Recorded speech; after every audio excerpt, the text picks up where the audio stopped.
here. What's up, everybody? Welcome back to another edition of Sit Down Saturday. This isn't going to be Transformers related, as you well know by the title. This is just the only time I'm ever going to have the opportunity to do this because as far as press releases go, it looks like we're going to get the answer to who Rey is in a matter of days. So I feel like if I didn't do it now, I'd never have the opportunity to do it. Now, as I speak to you, it's technically Thursday morning at midnight. I just got finished. I've been busy all day. I still got more work to do after I shoot this tonight. So I've had a long day. Forgive me for stumbling over my words. Believe me when I tell you, it hasn't been an easy one. But I really wanted to take the opportunity to do this because I feel like this was my one shot. And at least, even if I'm wrong, 10 years from now, I can look back on this video and be like, man, like, you had good reasoning for your predictions. Which brings us to our next point. Regardless of what your theory is, or what my theory is, or his theory, or her theory, etc., the one thing that we know, the only thing that we know, is that we don't know. You don't know, I don't know, they don't know, nobody knows. The fun thing about Star Wars and the way that it's released is that you get to speculate and talk and theorize and discuss and all those sorts of things with other people. My theory is my theory. The points that I raise, you can bring up the points that can invalidate them. Trust me, I've heard them before, I've read them for myself, I've seen the interviews for myself, I know I'm on top of it. I get it. And I have a rebuttal for all those arguments, but I'm not going to take the time to do it. This is a sit down Saturday, so I won't be answering the comments in the video, but I will be reading them.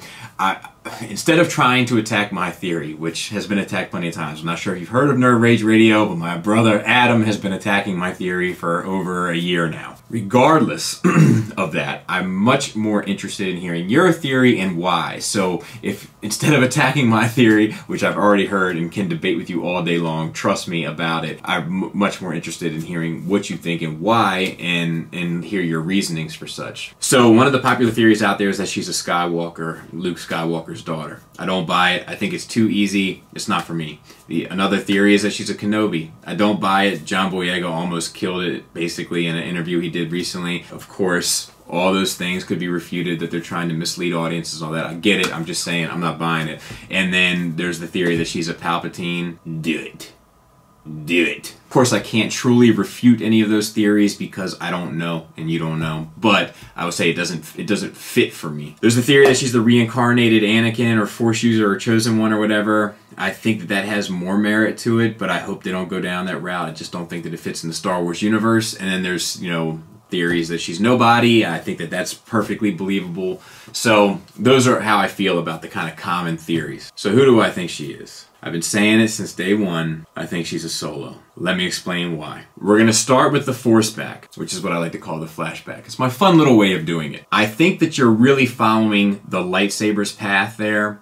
I also think that her perspective that you see looking up at the guy who's stabbed in the back is her seeing through her younger eyes. I think the guy who she stabs in the back, which I think was credited as clan leader, was actually part of Kylo's crew. I think that Kylo killed him by stabbing him in the back, which we see, to save her. I think that he did that to save his sister, and then I think that he hid her on Jakku to hide his failure from Snoke, and that was why killing Han was so important to him in Episode 7, because he had failed. He had a personal failure that Snoke isn't even aware of, possibly on the Jedi Temple. So he hid that failure on a planet that no one would ever find. So when he talks to Vader and he says things like, "I feel the light again," he's talking about, I feel the light again like I felt in that moment. Why doesn't she know him? Why doesn't she know Han? Why doesn't she know? I don't really know. We know that Kylo can manipulate your mind a bit. He can mess with your mind. He can retrieve information from it, visuals, etc. So, in my opinion, it's not too far-fetched to imagine a mind wipe where he would just erase those people from her memory. That would help explain why she instinctually and intuitively knows her way around the Millennium Falcon. It would also help explain why she can communicate with Chewbacca. She understands him. And I also don't think that her and the Millennium Falcon happen to be on the same planet by coincidence. I think that there's more to it than that. Much like the cartels that are spoken about in The Counselor, I've heard of coincidence, I've just never actually seen one for myself. It would also explain why Kylo seems to know who she is when he says, "What girl and drags that guy across, being fearful of some girl that might be on Jakku that could have some edge on a First Order army to help people escape. In the novelization, Kylo says to her, "It is you." An even stronger indication that he knows who she is. For those that are getting upset and are thinking, this guy has never read any extra material, he would know that this would be discussed. Look, I've read most of it. I've read Bloodlines, I've read everything, and yes, they all try to not discuss anything there, but it doesn't rule anything out. There's always wiggle room there. I've looked at it from every angle. There's also a small twist on a line that I can see becoming more poignant. When he's interrogating her, he says, "You still want to kill me." And it's after he takes his mask off. And that to him, and from the way that I see it, is like, it's me, you can see my face, we've seen each other's face before, and you still want to kill me, because he can feel that energy coming off of her. But once again, most importantly, to indicate that maybe the last time they saw each other, she wanted to kill him then as well. Why wouldn't Han recognize her? Why wouldn't Han acknowledge her? That becomes tricky. So in my mind, it could go down one of two ways. One way, he knew that she was at that school. He knows that his son attacked the Jedi. He assumes that she died in the massacre. That would be why he looks at her like a daughter, because in a way he imagines that this is what my daughter would be like had she had the opportunity to grow up. That's why he gives her a gun and wants her to protect herself. That's why when he sees her climbing up Starkiller Base when they're there to rescue her and they can see that she's rescuing herself quite effectively, he looks at her like a proud father. That's why Kylo Ren says, "You see him as a father," or whatever, "Trust me, he would have let you down," because he knows he's hidden that information from her. Possibly. Let's talk about the Leia situation. So Leia walks past Chewbacca after Han was killed, walks past his best friend that she's known for some time, that has probably looked after her children, that has sat at the dinner table to have supper together and things of that nature, like walks right past him to hug Rey. I know JJ said that was the biggest mistake he made. He didn't mean to make that mistake. I'm telling you, I don't believe that for a second. I think it's a misdirect.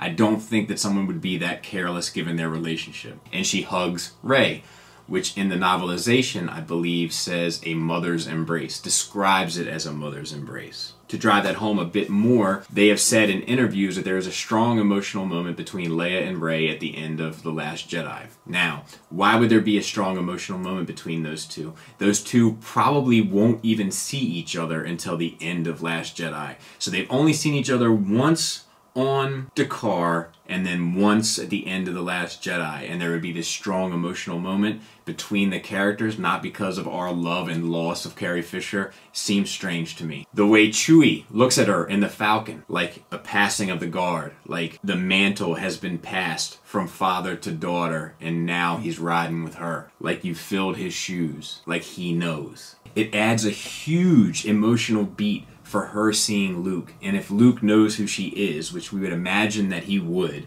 it's in the subtext, right? Like, it's saying that look on his face that like, oh my God, oh, you're here. It's not so much like, what are you doing here, and how did you find me, and this and that. It's saying, Leia, you gave me your son, and I may have destroyed the universe as a result of my interaction with him. And you've given me your last surviving hope in the future of the galaxy, of your last real surviving child. Of course, Kylo is still alive, but in a way, Ben is not quite there, if you follow where I'm going.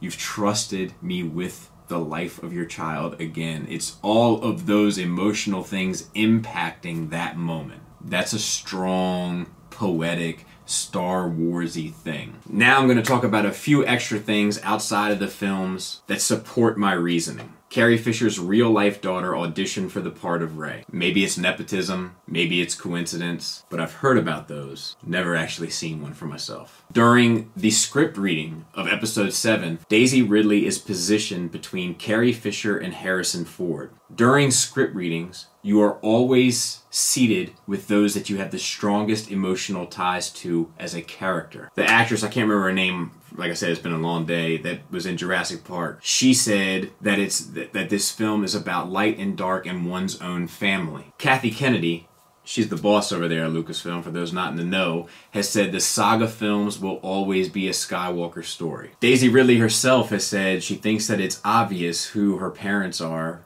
from watching Force Awakens. So you can make the argument that the relationship between her and Han and the hug between her and Leia is that You could also make the argument that her and Luke's little bit at the end is that. You could also make the argument that she's no one because she says she's no one. I get it. I'm just saying it's still on the table. I think that no one sees it coming.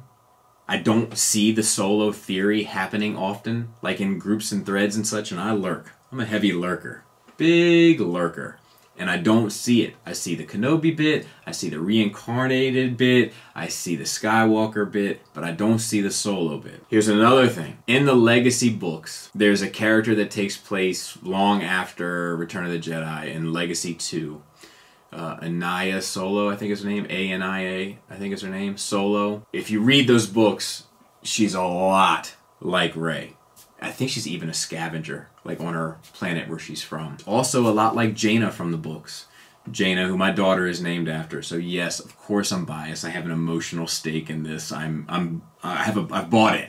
I've bought in. So of course I'm biased. I get that. Jaina is a really good pilot, mechanically inclined, and has force ability. Doesn't believe in her force ability as much as she should. Like their son in the books, Jason, turns to the dark side. Ben has turned to the dark side. Like, I know that they're done away with Legends, I get that, but there's still parallels there that you can't ignore. It's the one way, unless Rey and Kylo become a couple, which if Rey is no one and her and Kylo become a couple, I get that.